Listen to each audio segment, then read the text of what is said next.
ನಾನು ಡಿ.ಕೆ. ಶಿವಕುಮಾರ್ ಎಂಬ ಹೆಸರಿನಾದ ನಾನು ಕಾನೂನು ಮೂಲಕ ಸ್ಥಾಪಿತವಾದ ಭಾರತದ ಸಂವಿಧಾನ ವಿಷಯದಲ್ಲಿ ನಿಜವಾದ ಶ್ರದ್ಧೆ ಮತ್ತು ನಿಷ್ಠೆಯನ್ನು ಹೊಂದಿರುತ್ತೇನೆಂದು ನಾನು ಭಾರತದ ಸಾರ್ವಭೌಮತ್ವವನ್ನು ಮತ್ತು ಅಖಂಡತೆಯನ್ನು ಎತ್ತಿ ಹಿಡಿಯುತ್ತೇನೆಂದು ಮತ್ತು ಕರ್ನಾಟಕ ರಾಜ್ಯದ ಮುಖ್ಯಮಂತ್ರಿಯಾಗಿ ನನ್ನ ಕರ್ತವ್ಯವನ್ನು ಶ್ರದ್ಧಾಪೂರ್ವಕವಾಗಿ ಮತ್ತು ಅಂತಃಕರಣಪೂರ್ವಕವಾಗಿ ನಿರ್ವಹಿಸುತ್ತೇನೆಂದು ಭಯ ಅಥವಾ ಪಕ್ಷಾತೀತವಲ್ಲದೆ ರಾಗ ದ್ವೇಷವಿಲ್ಲದೆ ಎಲ್ಲ ಬಗೆಯ ಜನರಿಗೆ ಸಂವಿಧಾನಕ್ಕೆ ಮತ್ತು ಕಾನೂನಿಗೆ ಅನುಸಾರವಾಗಿ ನ್ಯಾಯಯುತವಾಗಿ ಮಾಡುತ್ತೇನೆಂದು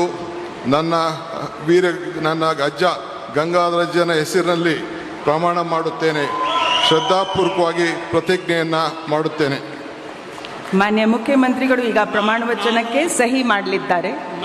ನಾನು ಡಿ.ಕೆ. ಶಿವಕುಮಾರ್ ಎಂಬ ಹೆಸರಾದ ನಾನು ಕರ್ನಾಟಕ ರಾಜ್ಯದ ಮುಖ್ಯಮಂತ್ರಿಯಾಗಿ ನನ್ನ ಪರ್ಯಾಲೋಚನೆಗೆ ತರಲಾಗುವ ಅಥವಾ ನನಗೆ ತಿಳಿಯದೇ ಬರುವ ಯಾವುದೇ ವಿಷಯವನ್ನು ರಾಜ್ಯದ ಮುಖ್ಯಮಂತ್ರಿಯಾಗಿ ನನ್ನ ಕರ್ತವ್ಯವನ್ನು ಮುಕ್ತ ನಿರ್ವಹಣೆ ಅಗತ್ಯವಾಗುವುದೆಂದು ಸಂದರ್ಭದಲ್ಲಿ ಅಲ್ಲದೆ ಅನಾತ್ಯ ಯಾರೇ ವ್ಯಕ್ತಿಗೆ ಅಥವಾ ವ್ಯಕ್ತಿಗಳಿಗೆ ಪ್ರತ್ಯೇಕವಾಗಿ